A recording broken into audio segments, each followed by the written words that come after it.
things that have never been before into all of the universe occur because of you, because of the combination of you, combination of us, because of the life experience that you bring to this pointed focused time. You like knowing that you create your own reality? You like knowing how you do it? You like doing it on purpose. That's the best part. Creating your own reality by sloppy thinking, by default, by focusing on what is and then just getting more of that. That's not so much fun, is it? But when you understand that the universe is responsive to you and that you can be deliberate about what you broadcast, that your thoughts are vibrational, your thoughts do broadcast, and they bring back exact replication of what you're broadcasting. So you get what you think about, whether you want it or not. There's no exclusion in this attraction-based universe. So when you say no, you're really saying yes. No to that thing you do not want is an active vibration. And when you light up on an active vibration and you do it for a while, things begin to respond to that active vibration. One of the things that is fortunate, we love you so much, is that you are rather fickle. So nothing gets your attention for long. But you get these themes going on. Sometimes several different subjects feel almost the same way to you. And so you get this sort of habit of thinking, this attitude, this mood about things. You know how when you say about someone, that's a pessimistic person, or that's an optimistic person, you do have patterns. Although you could have some things that you are optimistic about and some things that you are pessimistic about.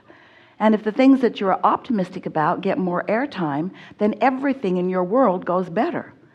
But if the thing that you were worried about or pessimistic about gets more airtime, more attention time, then most things in your life, other things in your life, are negatively affected by that. Because things come back to you at the time of your habit of thought, at the time of your offering of thought. You're always attracting, always calling to you. One of the things that trips you up sometimes is that you don't realize that when you ask, we call that the step one part of the deliberate creative process. Life just causes you to ask. When you ask, when you're in that asking mode, when you're in that, I don't like the way this is, I would like something better to come to me mode, that vibration of asking is not the vibration that will allow what you want to come back. Because the vibration of a problem and the vibration of a solution are different frequencies. The vibration of a question and the vibration of an answer are different frequencies. And think about why. Because in the problem or in the question, there is an awareness of what is not wanted. I want this improvement over this. This isn't pleasing me, so I want this, but this isn't pleasing me, so I want this, but this isn't pleasing me. So what's dominant most of the time when most of you ask a question or have a problem is the problem, and the problem won't let the solution in as long as you're focused upon the problem. And so many people want to pray about things. They get into that place of strong need, and then they think no one's listening because their prayers aren't being answered. If you keep praying from that needy place, you keep practicing that needy vibration. And that's a different vibration than the vibration that allows the solution or the answer that you're looking for. And so that's why we explain to you that there is a step one, which is you asking, which is important, keep doing it. And a step two, which is source answering. That's a vibrational response to what you're asking for. That's a lining up of everything necessary to give you exactly what you are wanting. Everything with precision. Accurate precision.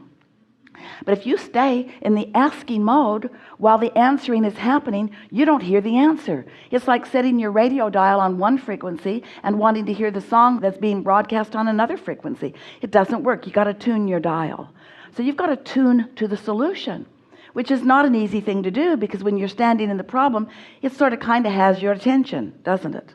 But you've got to get your attention off of the problem and toward the solution, or off of that problem and onto anything else that feels better. You could have 10 active subjects in your experience. You have more, always, but let's say you have 10. 9 things are going really well, 1 thing not going so well. If you're like most humans, you're giving most of your attention to the one thing that isn't going well. Got to get this done. When this is in place, then everything else will be perfect. And we say, as long as you're focused upon that one thing, you're messing up the other 9 that would be going better too. You can focus on the unwanted thing from your place of need or lack and hold yourself in a frequency that disallows your reception of the solutions. And we really want to emphasize that word, your reception, because it is the receptive mode that really is what you want to be aware of. The receptive mode. Step 1 is you ask. Step 2 is source answers. Step 3 is you've got to be in the allowing, receptive, receiving mode. You've got to be tuned in so that you get the hint, so that you feel the impulse, so that you translate the thought, so that you have the knowing. And if you're focused upon the problem, you're not going to be there. So the solution to living happily ever after is get out there and mix it up. Stir up as much trouble as you can. Find all kinds of things that you want. I want that. I like that. I'd like that. I'd like that. Amend this, please. More of this, please. More of this, please. Less of that and more of that and less of this and more of that and less of this and more of that. Mix it all up and fill your vortex full to the brim. You've already done that. Enough to keep you busy for 20 or 30 lifetimes, but it doesn't stop you from adding more to it because you are expansive, eternally expanding beings. So you keep asking, and the vortex is brimming with all that you're asking for. But more important, your vortex, this vibrational reality where all of your vibrational requests are going and held, there stands your inner being in full understanding of everything that you've asked for, of everything that you desire, stands there in absolute vibrational sameness as all that you've asked for. So there is a part of you, a vibrational part of you. It's the same part of you that existed before you came into this physical body. It's the part of you that becomes more with every request you make. That inner being, source energy, God force, part of you stands there in the fullness of all that you have vibrationally become, broadcasting a signal about that, which you got to line up with or you're not going to feel good. When life causes you to expand to something more, a new experience causes a new desire. That new desire has to be met or it's always going to feel off to you. That annoys some of you. If I could just stop wanting, the fact that I don't let myself have it wouldn't bother me so much. But you can't stop. You can't shut that down. You can't shut down your observation. You can't shut down your personal perspective. You can't shut down your personal desire for expansion. You can't turn that engine off. It's always going. It's always going. So if you want to be joyful, and you do, we know you do, the only choice you have is to close that gap between beliefs that don't match desires. We said to you in the very early days of visiting with you as we were flowing through Esther, when you want something and you believe it, then it is, and it is fast. But if you want it and doubt it, if you want it and don't believe it, if you want it and worry about it, if you want it and keep explaining why you want it, I really want this because I don't have it, because I'm in this kind of pain without it. As you're justifying or defending or rationalizing or really explaining to anybody why you need anything, you keep practicing the vibration that holds it away from you. You got to talk about what you want and why you want it. You can't talk about what you want and why you don't have it. You've got to talk about it as if it is. You've got to feel it as if it is. You've got to make it feel real to you before it can come. Humans say, well, I'll believe it when I see it. And we say, unfortunately, you're not going to see it anytime soon if you need to believe it before you can see it. Oh, you can see some things that others have experienced that are easy to believe. It's easy to believe that chair's sitting there. Yesterday, someone tried to convince us there were 4 of them. It's easy to believe the things that have manifested fully. It's easy to believe things that you can translate with your physical senses, your eyes and ears. You see it, hear it, smell it, taste it, touch it. That's a translation of vibration. But that's manifestation that is already in place. An observation of manifestation that is already in place is often the big bugaboo that keeps you from manifesting something that isn't already in place. Because your attention to what is so vivid, so strong, so consuming, so constant, that often your awareness of how it is prevents it from changing. Oh, it's changing all the time, really. Different places, different faces. But the essence of your life continues to be as you expect it to be. So Esther hears herself, and we tease her about it incessantly. She hears herself explaining how, well, it's been that way. It's always been like that. That's just the way that is. And we often say, when we sneak up on her, when she's not broadcasting that, it can be any way you want it to be. You don't have to keep regurgitating what is. Things do change. They just keep changing to the same thing if you keep focusing on the same way things are. Things are always changing. Do you want them to change to something different, or you want them to keep changing into more of what they already are? Because they're changing constantly. Because it's fresh and new. It's constantly changing. It's constantly changing, constantly changing. Do you want it to change to the same thing? Do you want it to change to something that's new and different? Do you want it to change to something that's better? Do you want it to change to more that's like it's already been? Different places, different faces, same thing. You want something different? You got to think about it in a different way. So that's what we're all about here, isn't it? Finding a way to look at life through the lens of broader perspective, to look at life through the eyes of Source, to begin catching glimpses of who you really are and what you really want. Because you are creators. You want to accomplish the mastery of creation, which means you want to know about law of attraction. You want to understand that it's always consistent. You want to know how it feels within you. You want to know what your emotions are. You want to know why your emotions are your guidance system. You want to know why your guidance system feels the way it does under differing situations. Here's why.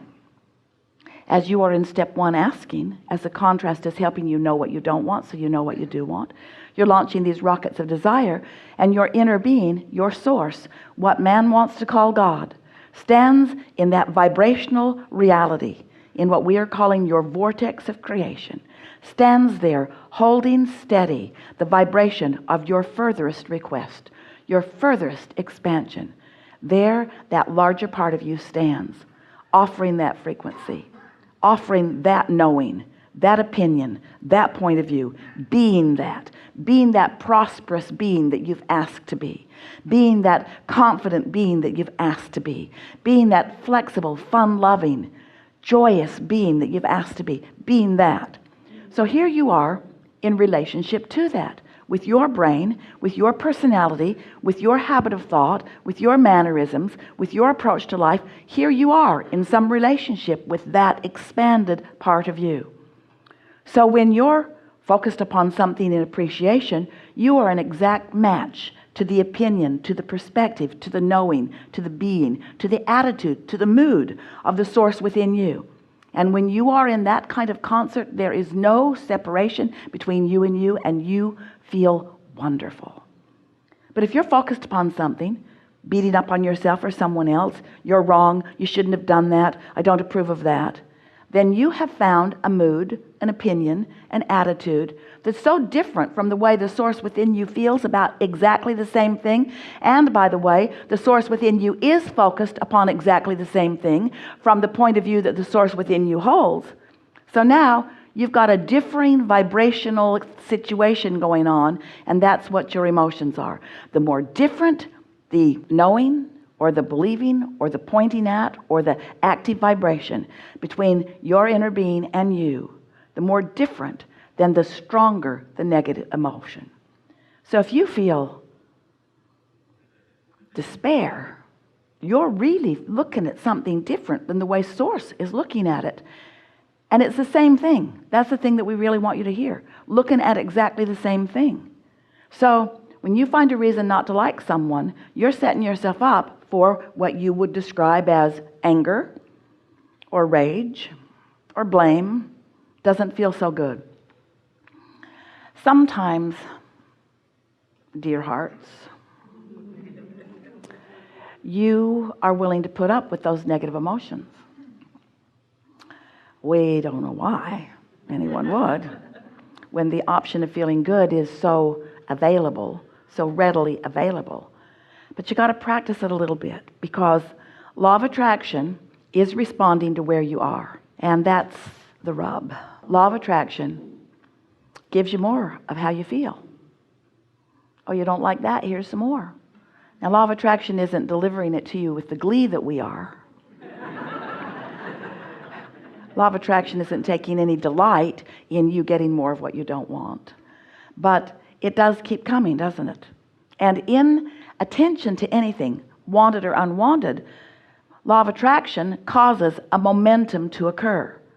And so the more momentum, then the more power. You know that. Go 100 miles an hour and hit something. It's harder on what you hit than if you're going 5 miles an hour, yes? Momentum does add power. And speed. Things happen faster with more momentum. So if you sort of don't want something, it's sort of coming to you sort of slowly. If you really, really, really, really, really don't want it, and you really, really, really, really talk about it a lot, then it's coming to you really, really, really, really now. Have you noticed? Law of attraction doesn't let up. Esther's been looking for the on and off switch for a long time. There isn't one. But when you go to sleep at night, the momentum does subside. And so that's a really good opportunity when you wake up in the morning to give your attention to things that do feel good, to get out of bed on the right side, so to speak, to get off on the right foot, so to speak, to be the being that you really are.